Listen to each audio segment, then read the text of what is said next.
Hi everyone, David Sod here from skygems.ca. Thank you all so much for joining me.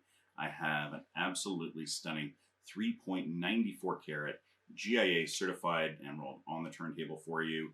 Beautiful cushion cut gem, perfect 10.00 by 10.00 mm square cushion. Absolutely gorgeous. You can see, I actually, so if you don't know, I have pretty much all my gems recut here in Canada for the Canadian, North American, European market. And I actually asked him this stone, I said, it's a little over by a little long. Can you make it 10 mm? And he said, no problem. Well, 10 mm means like 9.9 to 1.1 by 9.9 to 1.1. And my cutter brought it back to me, Ronnie. He said, "There you go, 10 by 10." And I was like, "Okay, so like how close?" I said, "Oh, it looks really squared." He said, "Yeah, no, it's exactly 10 by 10."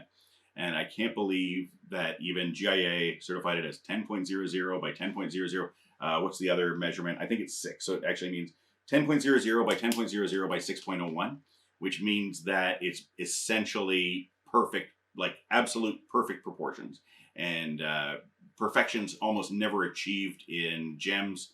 They're a natural item. Even in the cutting, we have, they're cut by hand by humans. So perfection is almost never achieved in gems. And this is, at least for as far as the cutting goes, we have hit perfection on this stone. And as it's been going around, you can see every part of it. The crown angles, perfect. The girdle, perfect.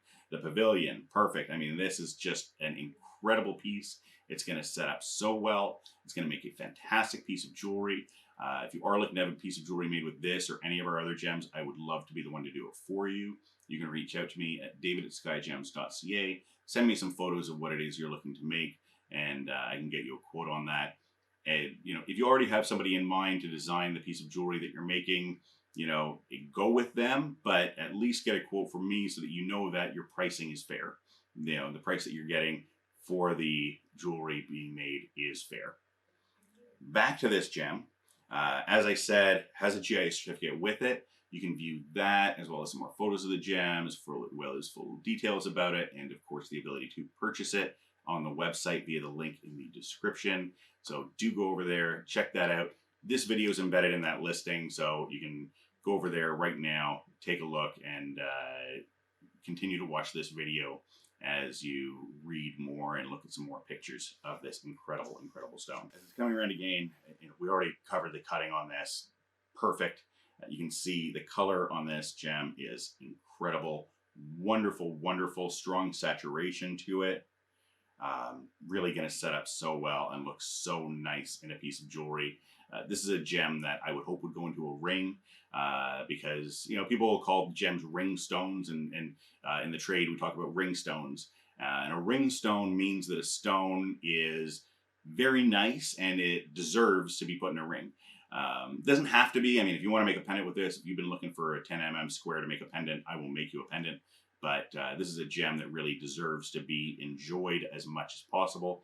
And I mean, hey, if you're going to make a pendant with it and you're going to wear it every day, go for it. I love the idea of my customers getting to enjoy their gems. And I tell people this all the time: enjoy your gems, enjoy your jewelry, wear it every day, right? Even the crazy pieces, even if you're just hanging around the house and watching TV, wear your jewelry and enjoy it. You bought it for yourself. You didn't buy it for anybody else. You bought your jewelry because you love it. So go wear it, put it on, and just feel great about yourself while you wear it and feel like a king or a queen. And sit there and enjoy your jewelry, right? Feel good about the weight of that gold on you and the weight of the gold on your fingers and the look of the gems on your fingers as you're looking at them. I mean, they make you feel good. And we'll talk about gems that speak to you, and this is a gem that speaks to you, and makes you feel, oh yeah, this is amazing. Tugs at your heartstrings. And this is a piece, like I said, I'd love for it to be in a ring so that 100 times a day you look at it, you're like typing away, you look at it, oh, that's such a nice stone, and then you're like driving and it goes past, whoa, that's such a nice stone. So that's what I want from my jewelry. is that people enjoy it and love it. And, if you are driving, you're making a turn, don't get too distracted by the gem and like hit somebody. Not my fault. I'm taking no responsibility for that. But, keep on going, just get that glance and enjoy it, right? You get in the car, start the car. Hey, look at that gorgeous stone.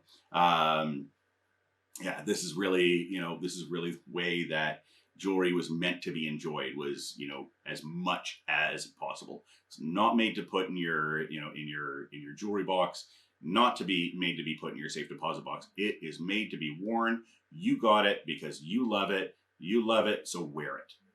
For the next stop on our tour, I've taken the gem off the turntable, put it into a pair of tweezers. I promise I'll try not to, talk at you about wearing your jewelry too much anymore. I'm just going to show you a little bit more of this incredible stone. You can see beautiful piece, luscious, divine, enticing color to it. Splendid stone, blazing green. This is really, like I said, it's an appealing gem. It really speaks to you. It's going to make a fantastic piece of jewelry, right? Just to give you an idea, about a 4-carat stone. This finger is about 11.5 here. That's about 11.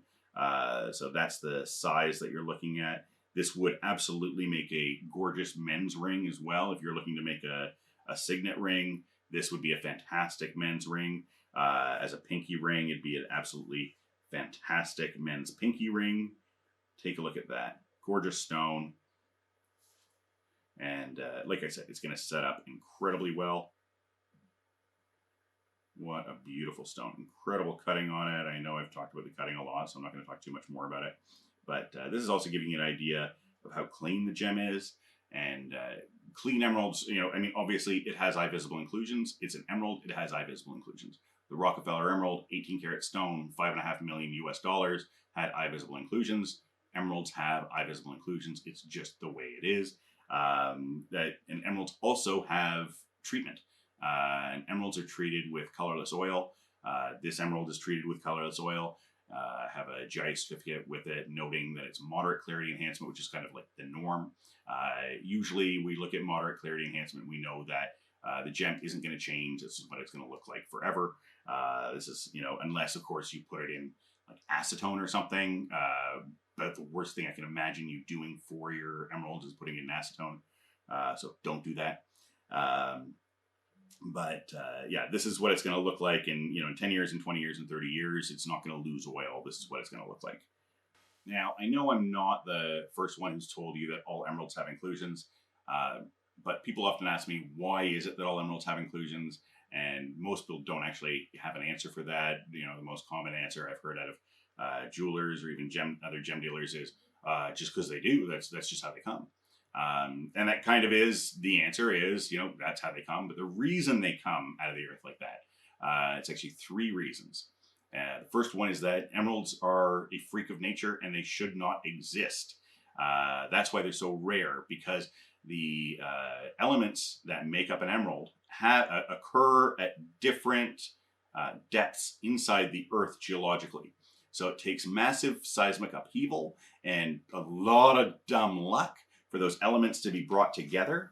And when those elements are brought together, which is the beryl, that's the crystal, and the chromium and or vanadium that gives the gem its color, what happens then is the chromium and vanadium have a different molecular size than the beryl crystal. So as they're introduced into the beryl crystal has a lot of stress on it as it continues to grow, and we get cracks and fissures and inclusions. So that is the second reason, is the size of, difference in molecular size of the elements.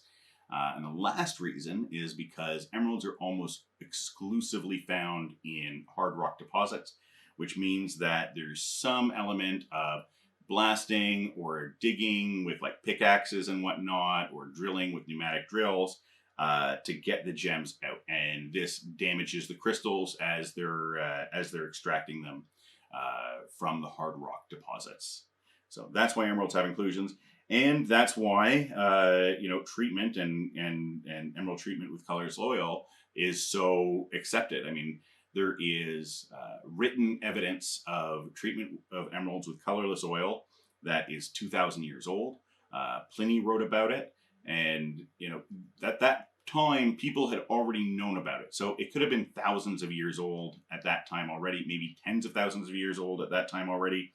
So it's absolutely it's not a new thing by any means, and it's absolutely acceptable.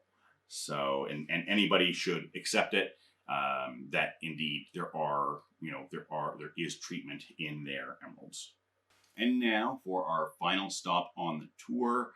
I've put the gem into this kind of mock solitaire setting for you.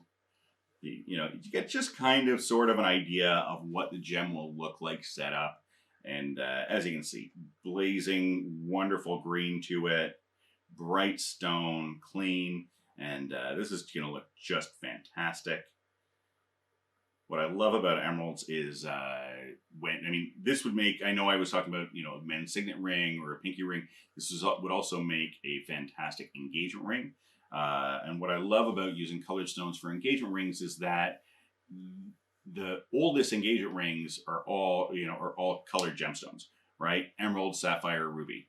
And up until about 100 years ago, the only people who exchanged engagement rings were royalty and aristocrats, because those are the only people who could afford jewelry, and they gave almost exclusively colored gems as engagement rings. Again, if you look up Edwardian or Victorian engagement rings, you will see you'll see some diamonds, but you're going to see a lot of emerald, sapphire, ruby. If you look up antique or ancient engagement rings, you're going to see a lot of colored gems.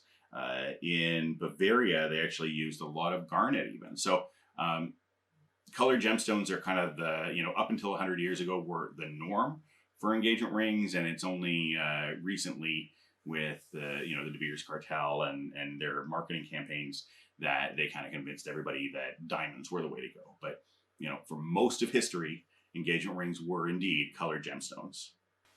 Absolutely. And this is, this particular one, absolutely a stunner of a gem. If you'd like to come and take a look at it in person or any of our other gems, I'd love to have you to the office. You can reach out to me at david@skygems.ca or phone me at 647-436-7733 during normal business hours to make an appointment. Thank you all so much for watching. Have yourself a great day, and don't forget to tell your friends about skygems.ca. Bye for now.